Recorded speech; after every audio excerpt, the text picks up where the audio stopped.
think that very non-manufactured, non-engineered content, the sort of UGC vibe is an option, and it works really well for some people.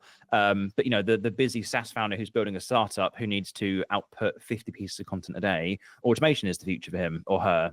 So there isn't a right or wrong approach. I think you need to integrate how you use AI to speed up the parts of the process that don't need what you bring to the table, which for most creatives now is not the production, it's the ideas, it's the ideation of things.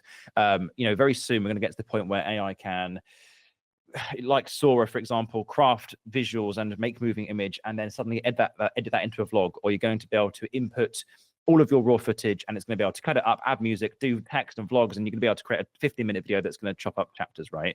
The thing it won't do is the ideation stage. It will not be able to understand personality, subjectivity, all of the things that are emotional.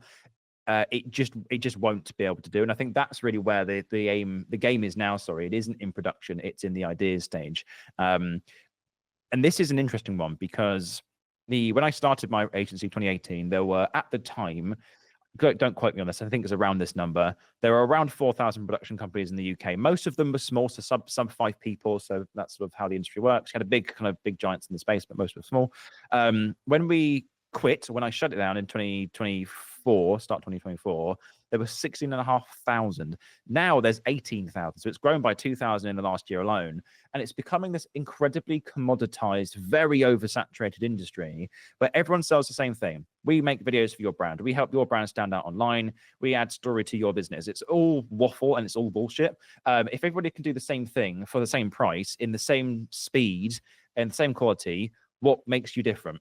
And I think it's not about how you do things, it's why you do them. And it's the ideas behind the concepts. It's the way that you write stories. It's the way that you can connect with people one-to-one. And I was talking to someone yesterday. I know this is a bit of a tangent. I don't remember the last memorable ad that I watched on TV. I have absolutely no idea because it's such waffle. It's so mundane. It's so generic. Because I think people are scared to push the boat out because everyone just wants to create the ads and just wants to get the videos out. But no one's sitting there going, well, how can we do this better than anybody else that's ever done it before and be known as the brand that does it this way? Liquid Death is a great example. They tried to come into the UK. The headlines were that they couldn't tap into the marketing, which I think is wrong because everyone in the UK loved their marketing. So I think it was more of a business side of things. But they're a brand that stick in your mind because of the way they do things. I know this is a little bit of a tangent, but so I think you need to introduce AI. I don't think it is just, that very authentic, non-manufactured content. I think you need to do both. But if I was to answer your question, sorry, it would be that I think it's because it feels more natural. And I think people click with it over that very automated, very polished, professional, kind of sales-esque sort of content.